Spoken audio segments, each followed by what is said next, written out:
Bonjour, Jacques Gallois dans RCF Got Talent. Interview exceptionnelle aujourd'hui ici à Malines, Bruxelles. En votre présence, monsieur le cardinal, bonjour. Bonjour. Merci de nous accueillir pour creuser un petit peu votre pensée exprimée dans le livre Foi et religion dans une société moderne que vous avez récemment publié aux éditions Salvator. On a eu l'occasion déjà d'en lire beaucoup d'éléments dans les médias, dans la presse. On relira un petit peu cela sur les retours si vous le voulez bien. Et dans l'émission, nous croiserons cela avec votre propre parcours et vos propres sources d'inspiration si vous êtes d'accord. Merci, oui. Voilà. Comment votre livre a-t-il été reçu dans les différents milieux, monsieur le cardinal ? Oui, c'est un peu difficile à moi de le dire, mais en général, j'ai l'impression que le livre a été bien reçu. Je pense qu'il est très important, et c'était d'ailleurs l'objectif de mon livre, c'est très important de comprendre son temps. Parce qu'il y a beaucoup de gens qui se posent la question de l'avenir du christianisme et de la foi. Nous vivons dans une société assez sécularisée, où il y a un certain tabou aussi autour de la religion, de la foi, etc. En tout cas, où on essaie de privatiser de plus en plus la foi et la religion. Il est très important, je crois, qu'on comprenne un peu la situation. Et donc, mon livre, il y a deux parties. La première partie, c'est une analyse de la situation. Comment se fait-il que notre société s'est sécularisée de plus en plus ? Et j'essaie aussi de ne pas donner une interprétation moralisante, en cherchant des coupables. Il faut voir l'histoire, enfin, et c'est pour ça que je vois les changements à long terme.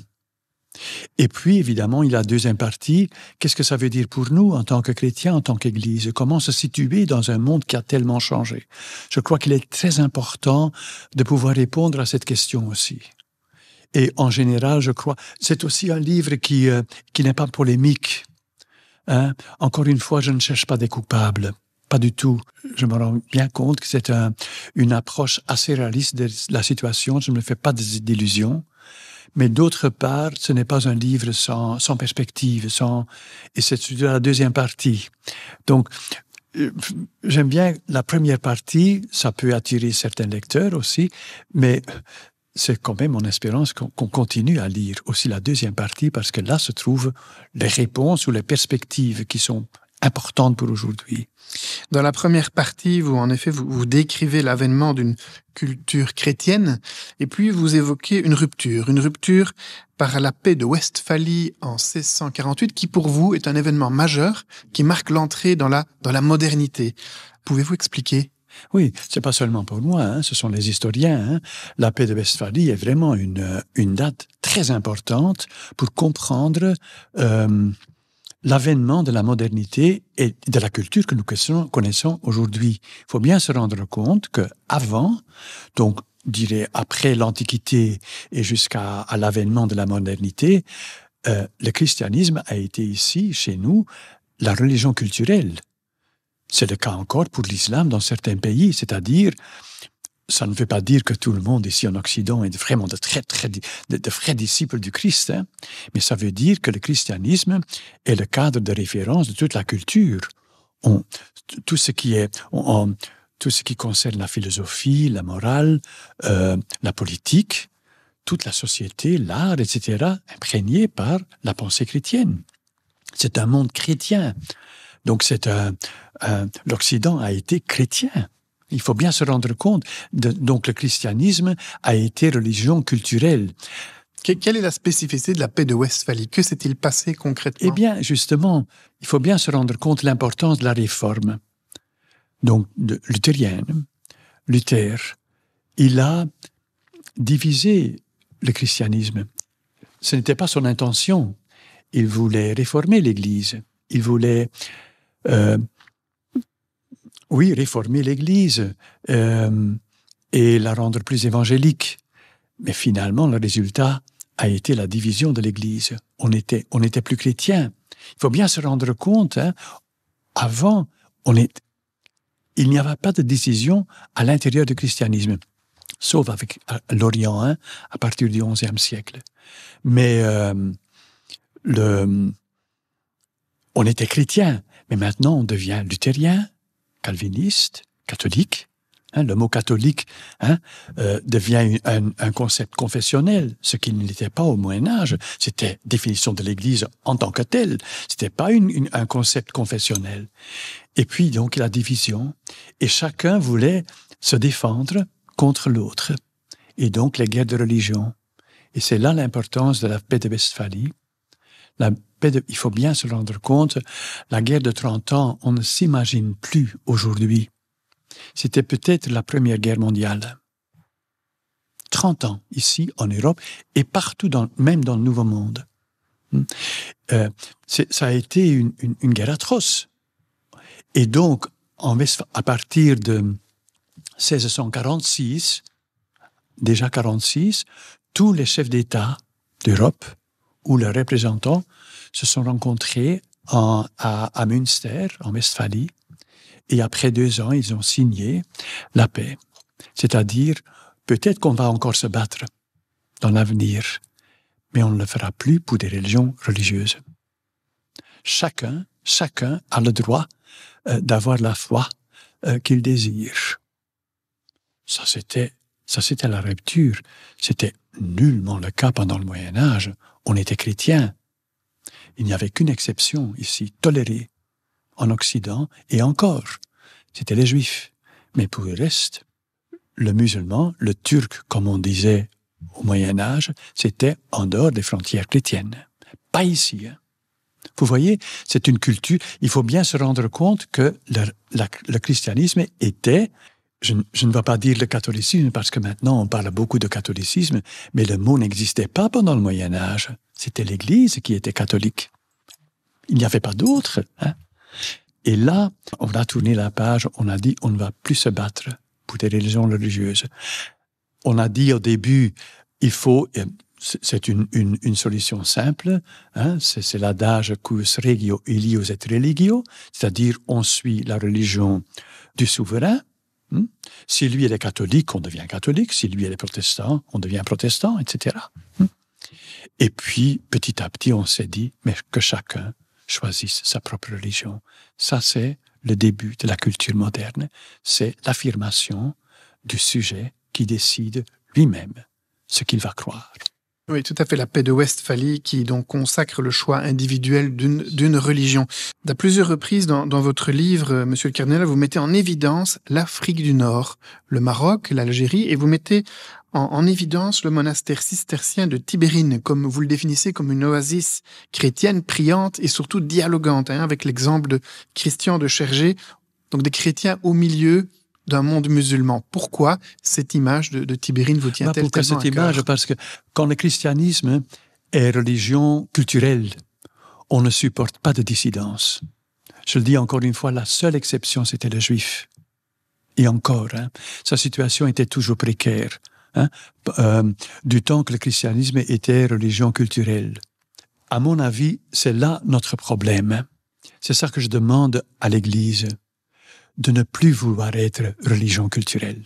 Vous voyez ce que je veux dire ?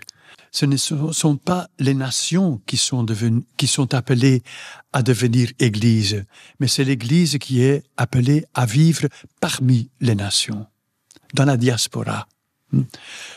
Et c'est pour cela que la petite communauté de Tibérine, pour moi, a valeur symbolique. C'est-à-dire, on voit là une Église qui ne cherche plus à dominer, qui ne cherche plus à prendre les choses en main, mais qui est là, qui est présente et qui témoigne. Ce que je trouve très très beau dans cette communauté de Tibérine, c'est qu'ils n'ont aucun souci de prosélytisme, aucun souci. C'est un peu comme la spiritualité de Charles de Foucault, d'être présent, de vivre avec, d'être solidaire. Par exemple, le frère Luc, dans le film, le frère Luc qui est médecin et qui aide les gens. Et on voit une grande amitié entre la communauté et les voisins musulmans. Ce que je trouve très très beau là aussi, c'est Christian de Chergé qui a trouvé sa vocation monastique justement à cause de l'amitié avec un musulman. Et c'est là qu'il a trouvé sa vocation monastique en devenant, comme il disait lui-même, priant parmi les priants. Mais ce qui m'attire dans cette image, dans cette communauté, c'est une église qui ne se confond plus avec la société, qui n'a pas le désir de dominer la société comme elle l'a fait du temps qu'elle était religion culturelle, comme l'islam le fait encore aujourd'hui dans certains pays. Hein? Je vois à la télévision, j'entends un Afghan qui dit ici, chez nous, tout le monde est musulman. Bien sûr, comme on l'a dit aussi dans le temps, ici en Occident, tout le monde est chrétien. C'est ça qui n'est pas bon. Et c'est pour ça que je souscris à cette culture moderne où la liberté qui est aussi importante pour la foi, hein, pour la foi elle-même. Hein. Donc le christianisme devient une proposition parmi d'autres dans une société moderne et sécularisée. Mais quelle est l'attraction, quelle est la spécificité chrétienne aujourd'hui dans le monde? Qu'est-ce qui va attirer les êtres humains vers une foi, vers une croyance catholique? Chrétienne, je dirais. Chrétienne. Pas catholique nécessairement, chrétienne. Pour faire bref, hein, c'est l'humanité de Dieu. C'est ça, je crois que c'est le centre de notre foi. C'est un Dieu qui n'est pas indifférent. C'est un Dieu qui est à la recherche de l'homme. C'est un Dieu qui veut nous rencontrer. C'est déjà dans l'Ancien Testament, c'est déjà la foi juive que nous avons reçu cela de la foi juive. Le Nouveau Testament ajoute encore quelque chose. C'est pas simplement un Dieu qui veut être parmi nous et avec nous, mais c'est un Dieu aussi qui veut être comme nous, qui est solidaire jusqu'à l'incarnation. Hein. C'est un Dieu qui se fait homme et qui porte sur lui notre fragilité, notre destin. Je crois, je le dis aussi dans la première partie, quand je veux répondre à la question comment se fait-il que dans le monde antique, que le christianisme ou la foi ou l'évangile a touché le cœur de beaucoup, c'est à cause de ça. Déjà, la foi juive avait une bonne réputation à la fin de l'Antiquité, à cause du monothéisme, et pas simplement monothéisme dans le sens théorique du terme, qu'il n'y a qu'un seul Dieu, mais qu'il est l'unique. Et un Dieu unique, il n'est pas comme les autres dieux. Hein? Ça, c'est très beau. Hein? L'unicité de Dieu n'est pas simplement une affaire numérique, hein? Qu'il n'y en a qu'un. Mais l'unicité, c'est qu'il est unique, qu'il n'est pas comme les autres. Hein? L'unicité se trouve justement dans son humanité. C'est un Dieu qui a un cœur pour l'homme, qui cherche l'alliance, qui cherche l'amitié avec l'homme et qui veut vivre avec l'homme, c'est ça. Et je crois qu'aujourd'hui aussi, c'est très important. Le pape François y insiste beaucoup. Le mot indifférence revient beaucoup de fois chez lui. Hein. Il parle même de la globalisation de l'indifférence. Eh bien, c'est là, c'est Dieu.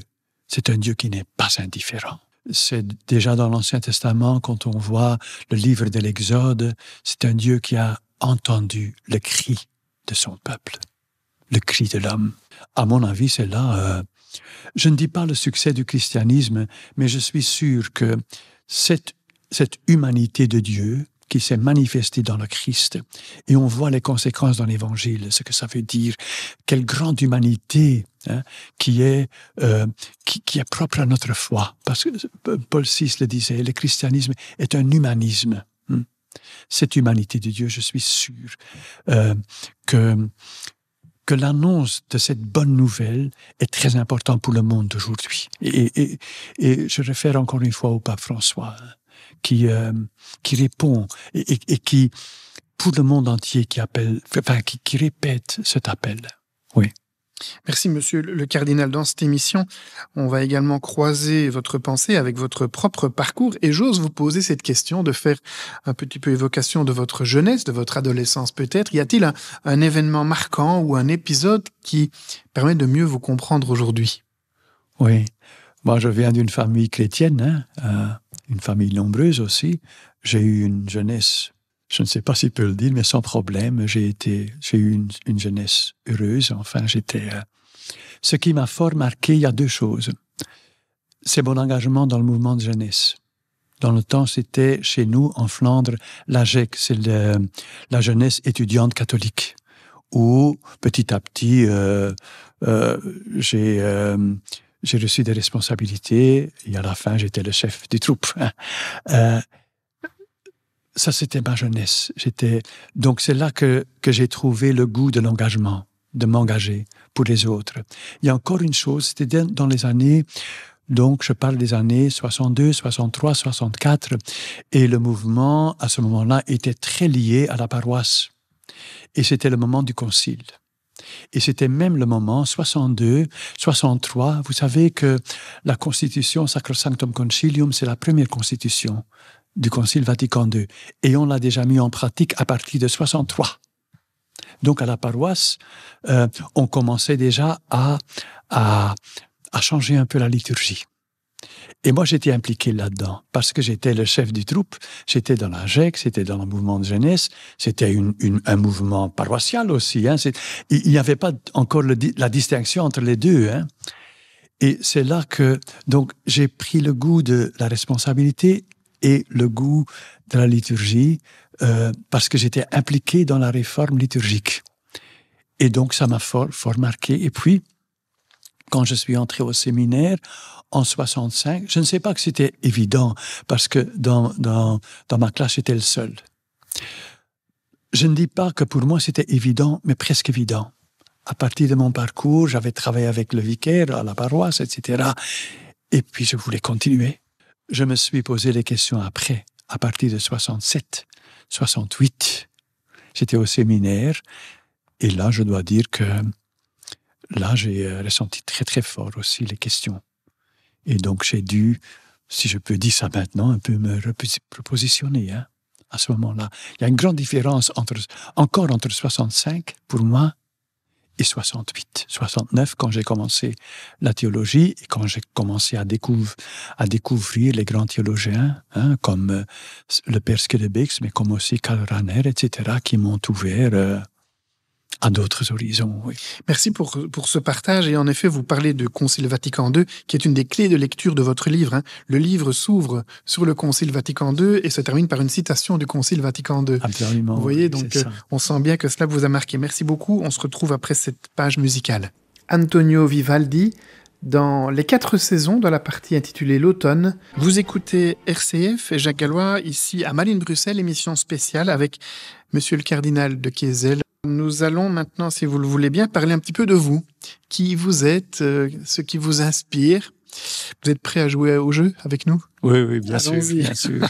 Quelle est la personne clé qui vous inspire ? Y a-t-il un visage, une personne que vous considérez être quelqu'un qui vous a fait grandir et devenir qui vous êtes ?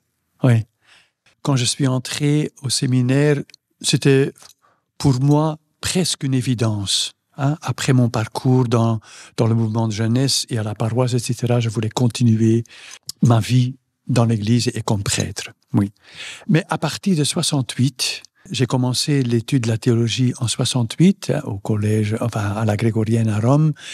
Je suis venu en contact avec les grands théologiens de la deuxième moitié du siècle passé, comme par exemple le père Rahner, hein, qui m'a fort marqué, mais aussi à ce moment-là Dietrich Bonhoeffer, pasteur luthérien, mais qui a été, je peux bien le dire, martyrisé à la fin, en 1945, par les nazis.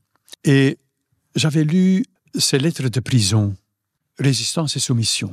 Hein, c'est la traduction Widerstand und Ergebung en allemand. Ce livre m'a fort marqué, parce qu'il n'avait que 39 ans quand il est mort. Et pourquoi cette personne m'a fort impressionné ? Il était en même temps un homme d'aujourd'hui, engagé dans la société aussi, et en même temps un chrétien. Et il faut dire qu'à ce moment-là, dans l'Église catholique aussi, pendant le concile et l'après-concile, hein, ces premières années, il y avait quand même une tendance à libéraliser beaucoup. Mais 68 était quand même aussi un peu, pour beaucoup de chrétiens, l'invitation à un christianisme libéral. Tout est possible, hein? Tout est possible. Et là, pour moi, j'étais en recherche. Hein? J'avais ma jeunesse où tout était évident. Et puis, en étudiant la théologie, et à partir de 68, je voyais les changements dans la société, hein, assez rapides. Et donc, je devais me positionner. Alors, Bonhoeffer m'a beaucoup aidé. Beaucoup, à ce moment-là, beaucoup au séminaire ont quitté. Beaucoup, presque la moitié, si ce n'est pas plus, ont quitté. C'était fini. Je suis resté. Mais je voyais là, en Dietrich Bonhoeffer, un homme de notre temps, un citoyen responsable, un homme ouvert, et en même temps, un vrai chrétien qui donnait beaucoup d'importance à la prière, à la liturgie, à l'engagement pour l'autre. Hein?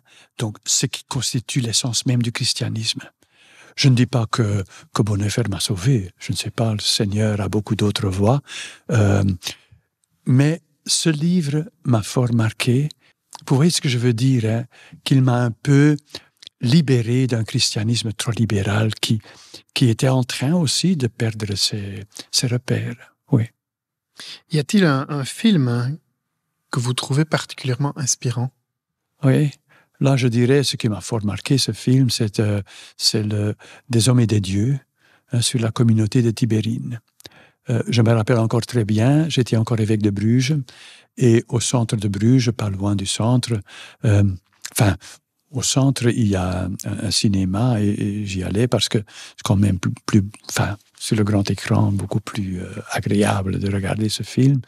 Je me rappelle encore, il y avait pas mal de monde dans la salle, et après, donc, quand le film s'était mis, tout le monde restait assis. Personne ne disait. Et on est resté là, en silence, dans la salle, pendant quelques minutes. Hein. Peut-être 3 minutes, 4 minutes. C'est long, hein.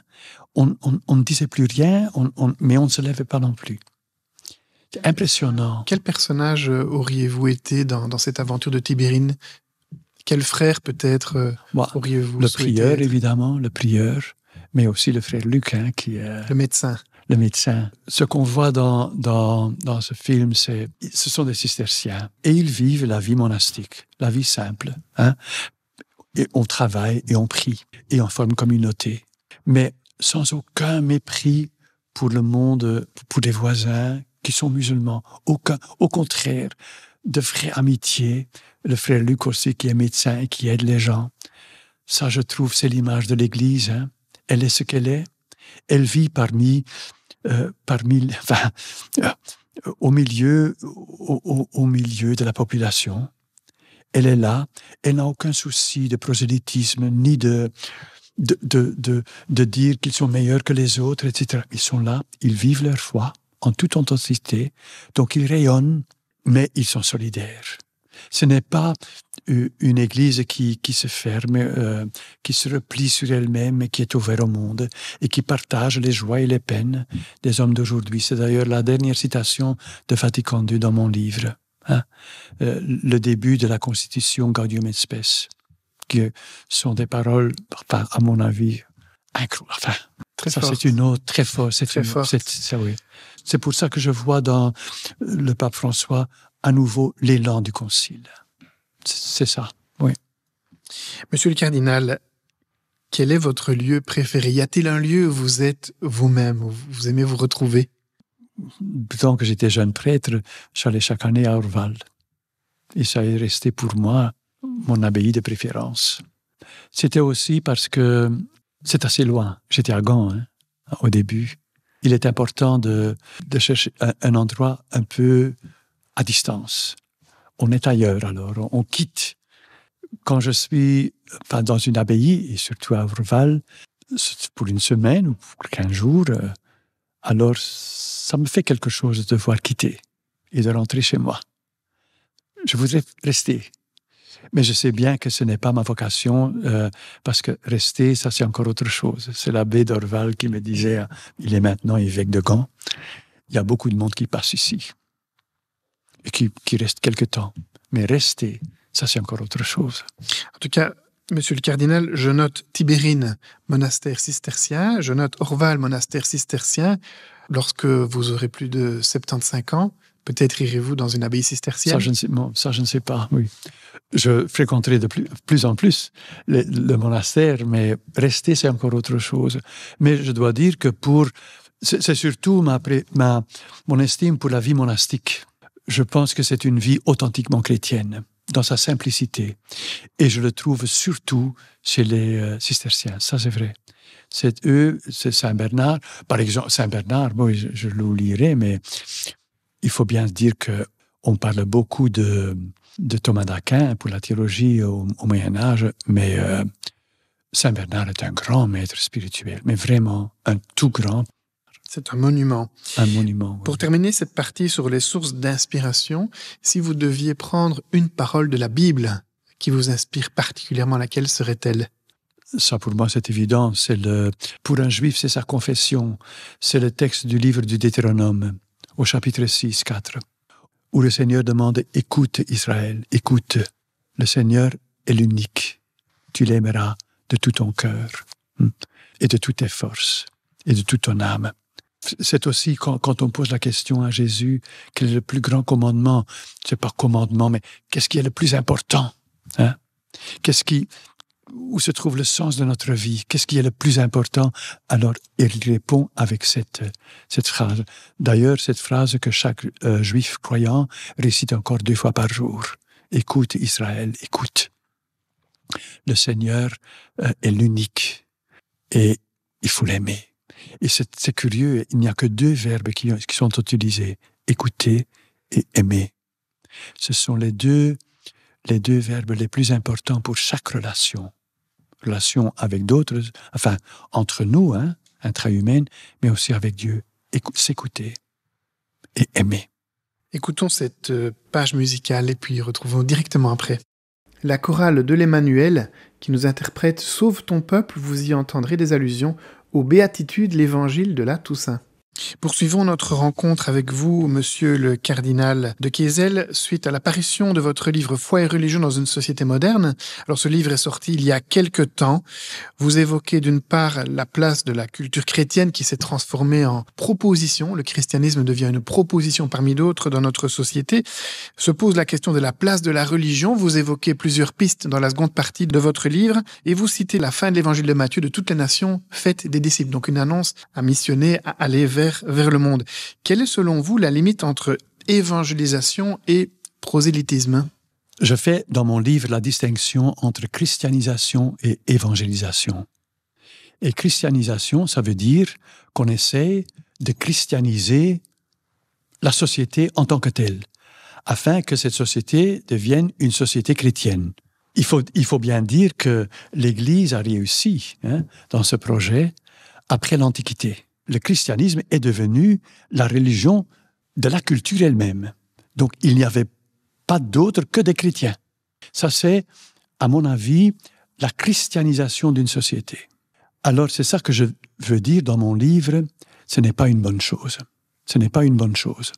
Et j'imagine que certains lecteurs ou les auditeurs maintenant qui m'entendent se posent des questions, mais qu'est-ce qu'il dit maintenant? Il est donc contre la christianisation. Je pense que j'ai raison. Par exemple, quand je prends l'exemple de l'islam, dans certains pays, l'islam est la religion culturelle, ce qui pose beaucoup de problèmes. Par exemple, pour les chrétiens, par exemple en Irak et dans le Proche-Orient, parce qu'on vit dans une société où une religion est devenue religion culturelle, c'est-à-dire religion de ce pays-là, et où on accepte, parce que là où il y a une fois qu'une religion devient religion culturelle, elle ne supporte plus de dissidence, parce qu'elle est la religion, comme en Afghanistan, on dit, tout le monde, tous les Afghans sont musulmans. C'est ça que je ne veux pas. Il y a beaucoup de gens aujourd'hui encore qui ont une certaine allergie contre l'Église. C'est vrai, beaucoup disent aujourd'hui, oui, je suis chrétien ou je tiens aux valeurs chrétiennes, mais l'Église et l'Église en tant qu'institution. À mon avis, c'est ça la raison. Parce que l'Église, on paie un peu notre passé. Parce que l'Église a été, pendant longtemps, la religion culturelle. Et donc, elle avait un certain pouvoir. Pour revenir sur cette question de différence entre évangélisation et prosélytisme, on pense à une personne qui travaille en entreprise, elle mange sur le temps de midi avec ses collègues. Quelle est pour elle la différence entre évangélisation et prosélytisme? À partir de quand est-ce que ça devient du prosélytisme selon vous, concrètement? Du moment que je n'ai plus de respect pour l'autre et que je le rencontre avec un agenda caché. Si je rencontre quelqu'un avec l'intention de le faire changer et de lui montrer que j'ai raison et que lui a tort, la rencontre est déjà faussée. C'est déjà fini. C'est ça le danger du prosélytisme, qu'on ne respecte pas l'autre. Et j'insiste là-dessus dans mon livre. Je tiens beaucoup à la valeur de la rencontre dans le vrai sens du mot, et pas une rencontre avec un agenda caché. Quand je rencontre quelqu'un, il vient chez moi, et je sens qu'il n'a qu'une intention, de me faire changer, et de lui dire que j'ai tort. Alors c'est déjà fini pour moi. Je ne me sens plus respecté. Et l'évangélisation, l'annonce de l'évangile, ne peut être que le résultat d'une vraie rencontre. Je dis cette petite phrase dans mon livre, c'est l'amitié qui évangélise. Prosélytisme, et le pape François en parle aussi de temps en temps. Il parle de cléricalisme, de prosélytisme. C'est toujours un manque de respect de l'autre. Je trouve ça très important aussi dans notre pastoral. Vous voyez, il y a beaucoup de gens qui ne viennent pas tous les dimanches à la messe, qui ont une certaine distance vis-à-vis de l'Église. Mais quand ils ont un enfant, l'enfant est né, ils demandent le baptême, ou pour les funérailles, ou pour le mariage, ou pour la première communion. Il y en a qui disent « Oh, qu'est-ce que c'est que ça ?» Parce qu'on ne les voit plus, ils reçoivent ces sacrements, ou on les accueille, et puis le dimanche prochain, on ne les voit plus. Et qui ne prennent pas au sérieux cette demande. Je trouve ça un peu triste. Quand il y a quelqu'un qui fait une demande à l'Église, un couple, ou un enfant qui est né, ou pour les funérailles, c'est une occasion de se rencontrer. Et alors, ce n'est pas pour remplir les formulaires, pour qu'ils soient vraiment, c'est acceptable ce qu'ils demandent, mais les rencontrer, s'intéresser à eux, de faire un bout de chemin avec eux, de les respecter. Je pense que c'est très, très important, et c'est de cette façon-là que nous devons évangéliser. Pas avec un agenda caché, pas pour des raisons prosélytistes, non. Alors, vous parlez d'agenda caché. Dans notre société, parfois, on se rend compte qu'il y a peut-être une forme de pensée unique, parfois certains nouveaux dogmes qui réapparaissent en dehors de la sphère chrétienne et autres. Je voudrais, si vous voulez bien, vous poser cette question relative au débat sur l'inscription de la laïcité ou de la neutralité dans la Constitution belge. Pensez-vous qu'il est opportun davantage d'inscrire la laïcité, voire une neutralité dans notre Constitution pour garantir un dialogue pluraliste? Dans mon livre, je défends une société sécularisée, c'est-à-dire une société où aucune des religions devient une religion culturelle, comme c'est par exemple encore toujours le cas pour l'islam dans certains pays. Si chez nous, nous ne voulons absolument pas une islamisation de la société, je ne veux pas non plus une christianisation de la société. Vous voyez ce que je veux dire, Je crois que c'est cohérent. Mais quand je défends la culture sécularisée, dans mon livre, c'est clair, je ne défends nullement le sécularisme. Parce que là, le sécularisme, c'est une autre conception, c'est comme vous dites, la pensée unique. Je défends la culture sécularisée, c'est une culture où il y a un pluralisme actif et où aussi nous autres, comme Église, nous sommes présents et nous pouvons rayonner. Vous plaidez davantage dans la Constitution pour une forme de neutralité inclusive qu'une laïcité qui pourrait devenir exclusive. C'est une neutralité. Pour inscrire la laïcité dans la Constitution, parce qu'ici en Belgique, la laïcité se réfère aussi à une philosophie. C'est quand même un contresens de dire maintenant que cette laïcité s'inscrive dans la Constitution. C'est justement le contraire. Il n'y a aucune philosophie, aucune religion qui peut s'inscrire dans la Constitution. C'est le principe de neutralité qui est important. Par exemple, je connais un peu Monsieur Sako, qui est devenu cardinal aussi et qui est le patriarche des Chaldéens en Irak. C'est lui qui me le dit. Ce que nous ne voulons absolument pas ici un régime religieux, mais nous voulons ici un régime neutre, parce que pour un régime religieux, nous les chrétiens, nous sommes des citoyens de deuxième rang. Et c'est pour ça qu'il dit aussi qu'on arrête de nous traiter comme des minorités. Nous sommes des Irakiens, des citoyens de ce pays, et nous voulons construire ensemble avec les autres. Et donc, il veut un régime neutre. Mais ça veut dire un régime neutre où chaque religion, chaque conviction peut vivre, et où le régime est neutre. À ce sujet-là, le président de l'exécutif des musulmans de Belgique, récemment, Mehmet Ustun, a déclaré que l'exécutif des musulmans pourrait se passer des subventions publiques pour, dit-il, éviter l'ingérence du gouvernement dans leurs affaires. Oui, Ça, c'est difficile pour moi dans ma fonction et en tant que catholique et responsable de l'Église catholique en notre pays, de faire des jugements sur des autres religions. Je peux simplement dire que le principe même de la subvention de la part de l'État pour des convictions religieuses, ça se défend parce que, justement, dans mon livre, je critique un peu la thèse séculariste de la privatisation de la foi, qui dit que la foi, qu'une conviction chrétienne peut être une pertinence pour la vie privée, mais aucunement pour la vie de société. Ce que, à mon avis, ce qui n'est pas juste, enfin, c'est évident qu'un chrétien est en même temps un citoyen, et sa conviction lui aide aussi de devenir de plus en plus un citoyen responsable. C'est en tant que chrétien que je m'engage dans la vie privée, dans ma vie professionnelle et dans ma vie en société, en tant que chrétien. Donc, je pense que les religions ont vraiment quelque chose à donner à cette société, hein, dans le respect de la diversité, mais que la religion est un phénomène important pour l'homme et pour la société. Et donc, que l'État intervienne aussi et aide les religions à remplir leurs fonctions, ça me paraît très plausible. Merci beaucoup pour cette clarification. Monsieur le cardinal, retrouvons-nous après cette petite pause musicale. Écoutons Jean-Sébastien Bach dans ce concerto pour 2 violons. Dernière partie de notre rencontre, monsieur le cardinal, à propos de votre pensée, foi et religion dans une société moderne et de sa suite. Alors, avec l'exemple de monastère de Tibérine que vous avez évoqué plusieurs fois durant même cette émission, vous plaidez pour des oasis spirituelles et rayonnantes. Vous-même avez évoqué l'abbaye d'Orval, vous aimez vous retrouver. Alors, j'ose vous poser la question, quel est finalement l'avenir du quadrillage paroissial? Oui, c'est ça. L'infrastructure que nous avons héritée du passé ne correspond plus à la réalité de l'Église d'aujourd'hui. Donc, il y avait vous voyez, ce quadrillage vient du temps que le christianisme était la religion culturelle et on vivait dans dans un monde chrétien. Il n'y avait aucun territoire qui échappait à l'Église.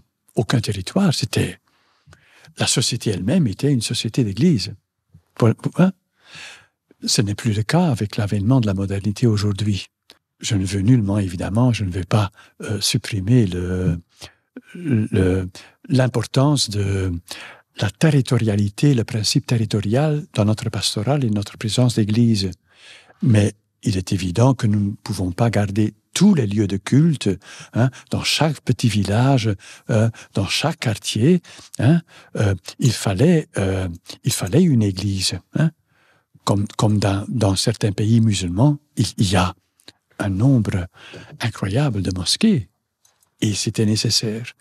Mais ce qui me paraît important pour l'avenir, c'est qu'il y a un nombre suffisant d'endroits où les chrétiens peuvent se rassembler. Un nombre suffisant. Et pas trop loin des gens. Donc, vous voyez, c'est une position un peu, je tiens un peu l'Église au milieu, parce que je suis un peu prudent pour la question de fermer des églises. Je sais bien, je suis un citoyen loyal, et donc il faut prendre ses responsabilités. À un certain moment, il y a des églises qui ne sont plus fréquentées. On ne peut pas demander aux autorités de payer tout cela. Donc je comprends. Mais d'autre part, je serais quand même prudent. Parce que une église, c'est un lieu symbolique. Non seulement pour les croyants, mais pour la population. C'est un lieu... vous savez, l'église est un bâtiment sui generis. On ne peut pas comparer à d'autres. Il y a beaucoup d'églises, par exemple ici à Malines, on a 8 églises historiques, avec beaucoup d'œuvres d'art importants. Et pourtant, visiter une église, c'est pas visiter un musée. C'est pas la même chose. L'église est le lieu où les chrétiens peuvent se rassembler pour la liturgie, donc c'est pour le culte, mais c'est aussi un lieu pour la prière personnelle. Et même pour ceux qui ne sont pas croyants, qui sont en recherche, et qui cherchent un lieu et qui cherchent le silence. L'église est là. L'église, c'est curieux pour l'église, les portes ouvertes, Ça, je demande. Hein. Une église fermée, ça n'a pas beaucoup de sens. Mais une église ouverte, hein, on peut y entrer, on reste 2 minutes, on s'en va, on reste une demi-heure, on se promène, on allume. Mais personne ne vous demande, est-ce que vous êtes chrétien, est-ce que vous êtes croyant, qu'est-ce que vous venez faire ici? On est libre. C'est un lieu d'accueil. Et donc, il faut bien se rendre compte que cette dimension symbolique, hein, d'une société qui est tellement sous l'emprise de la technique, hein, et de la science, etc., il y a encore des lieux ouverts à la transcendance, peut-être pas nécessairement religieuse, mais ouverts à la transcendance. Ce serait une perte de perdre toutes ces églises, et aussi de ne pas réduire le sens de l'Église à la simple fonction liturgique. Donc, imaginez-vous qu'on va conserver seulement l'Église dont on a besoin, liturgiquement. Je trouve ça un mauvais principe. L'Église est encore autre chose. Alors, vous écrivez dans votre livre que l'Eucharistie, la messe, est le cœur de l'Église et la prière par excellence, page 83. Oui. Alors, le confinement a questionné ce sens, hein, avec la fermeture des églises, précisément, la suspension des messes. On a vu fleurir des messes sur Internet, en vidéo, le désir des chrétiens de se retrouver, de célébrer. Quel est l'avenir de l'Eucharistie? Que pouvons-nous dire aux jeunes aujourd'hui? Que sera l'Eucharistie dans 50 ans? Si on perd l'Eucharistie, on perd l'Église. Hein. Il n'y a plus d'Église sans Eucharistie. C'est-à-dire, beaucoup peut changer dans l'Église. Il y a beaucoup que nous considérons comme très importants, mais peut-être à la limite, il y aura des changements. Hein. Je ne parle pas du Vatican, hein, mais le Vatican en tant que tel n'appartient pas à ce qui est vraiment nécessaire. La papauté a vécu pendant des siècles au Latran, hein, au Latran, etc., et bien parfois en Avignon. Mais l'Eucharistie, tant qu'il y a des chrétiens qui se rassemblent le dimanche pour écouter la parole de Dieu et célébrer l'Eucharistie, tant qu'il y a des chrétiens qui font ça, il y aura l'Église. Hein? Et donc, l'assemblée dominicale, à mon avis et à mes yeux, est très, très importante. Ça ne veut pas dire que je ne condamne pas les chrétiens qui ne vont pas tous les dimanches à la messe, mais on a besoin d'une assemblée chaque dimanche pour faire cela. Mais évidemment, ça ne sera plus le cas dans l'Église de demain. Moi, je pense maintenant, dans 50 ans, ou je ne sais pas, après nous, dans 50 ans, dans 100 ans, je ne pense pas qu'il y aura cette possibilité, même ce n'est même plus le cas aujourd'hui, dans chaque village, mais qu'il y a un nombre suffisant d'endroits où les chrétiens peuvent se rassembler. Ça me paraît très, très important. Tu sais, le Concile dit de l'Eucharistie qu'elle est le sommet et source de toute vie de l'Église. Quand on dit qu'elle est la source et le sommet, ça veut dire qu'elle suppose autre chose, parce qu'elle n'est pas sommet d'elle-même. Si elle est sommet et source, elle présuppose autre chose. Entre autres, l'écoute de la parole de Dieu, la prière personnelle, mais aussi l'engagement dans le monde. Pour lutter avec d'autres pour un monde plus fraternel, plus juste. Et donc, si je parle de l'importance de l'Eucharistie, c'est aussi comme source de cet engagement du chrétien dans le monde. Et comme le sommet de ce qu'il fait dans le monde. Vous voyez ce que je veux dire? Et là, par exemple, je donne beaucoup d'importance aussi aux prières universelles pendant l'Eucharistie. Ce qui est demandé par le Concile, on ne connaissait plus dans l'Église latine. Pendant des siècles, il n'y avait que le vendredi saint, les prières universelles. Uniquement le vendredi saint. Donc le Concile a bien vu, c'était le Concile, c'est vraiment un retour aux sources. Et là, dans les prières universelles, on sent un peu le cœur de la communauté, le cœur de la communauté. Ce qu'elle trouve important, pour qu'elle prie. Et le Concile nous demande de prier pour l'Église, pour les pasteurs, mais aussi pour l'Église, pour ceux qui gouvernent le monde. On l'oublie parfois. Et on ne dit pas, parce que ce sont des chrétiens, ne sont pas des chrétiens. le plus grand nombre des leaders mais pour eux, parce que l'esprit-là est en train de travailler aussi. Et pour ceux qui sont dans le besoin, et après, pour nous aussi, pour la communauté. C'est très important, hein? Vous vous prénommez Joseph. Joseph, c'est le saint patron de la Belgique, c'est le patron des travailleurs, le charpentier de Nazareth, le père nourricier de Jésus. Le pape lui a dédié une année spéciale. Quel est le sens pour un pays comme le nôtre d'avoir Saint Joseph comme patron? Pour deux choses. Hein. Pour Saint Joseph, je dirais, c'est quelqu'un qui rêve. Hein. Pour la Vierge Marie, c'est l'ange qui la visite. Pour Saint Joseph, c'est pendant son rêve. Hein. Le pape, il revient beaucoup sur cette question, pour la jeunesse aussi, de pouvoir rêver, de ne pas toujours être enfermé dans ce qu'on a toujours fait, mais pouvoir oser autre chose. Hein.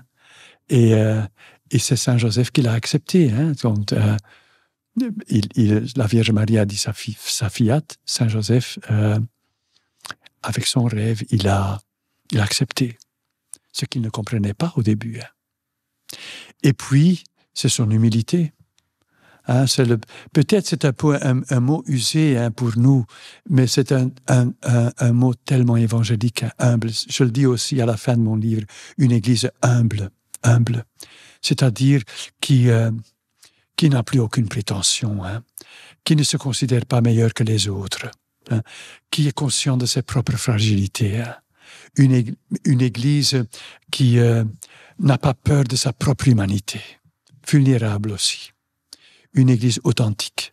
C'est un peu là, Saint Joseph, hein, on dit dans l'évangile de Matthieu, un homme juste et humble. Ça, c'est pour une église humble, mais aussi juste, correcte. Pour terminer notre rencontre, l'Église est invitée à vivre un grand synode, un synode sur la synodalité. Quel est pour vous le plus grand enjeu pour l'Église de Belgique dans cette démarche? Pour moi, le plus grand enjeu, c'est la nécessité de s'écouter.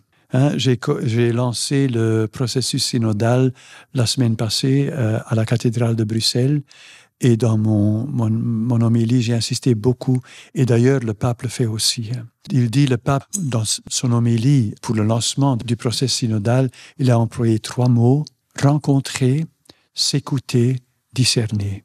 Et donc, pour moi aussi, en abstraction faite de la synodalité, la rencontre est très importante, toujours.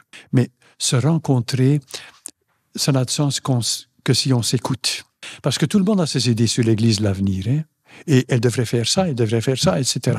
Et on va faire ça, et puis c'est résolu. Hein. Mes idées, oui, peut-être que vous avez raison, mais commençons à s'écouter. Parce qu'il y en a d'autres qui ont peut-être autre chose à dire. Et donc, pour moi, le temps de la préparation du synode, c'est le temps de s'écouter et de discerner ensemble. Discerner, ce n'est pas celui qui crie le plus fort qui a raison. Et ce n'est pas non plus nécessairement la majorité qui a raison. Mais essayons de discerner ensemble, de voir ce que l'Esprit demande maintenant à son Église. Pas par pas, pas tout de suite à la fois, en une fois. Vous voyez? C'est vrai que dans 2 ans, on n'aura pas réformé l'Église. Mais il faut, pas par pas, peut-être parce que l'Église est grande, elle est vieille parfois. Ça demande un peu de temps, mais commençons à s'écouter et à discerner ensemble. Je crois que c'est très important. Et pour les décisions, je l'ai demandé aussi, hein, répondons avec enthousiasme, mais aussi avec réalisme, mais avec enthousiasme à l'appel du pape. Là, encore une fois, c'est l'élan du concile. Hein. Merci, Monsieur le Cardinal, pour cet entretien bien agréable qui a permis de creuser davantage votre pensée, hein, au-delà même du livre, avec vos exemples personnels. En tout cas, retrouvons-nous à Orval pour boire une bonne bière, si vous le voulez bien. Oui. À bientôt. À bientôt, oui. Un grand merci. Hein. Merci. Et pour nous quitter, écoutons ce groupe belge de pop louange Feel God dans ce morceau intitulé « Qu'il prie en nous ». À bientôt.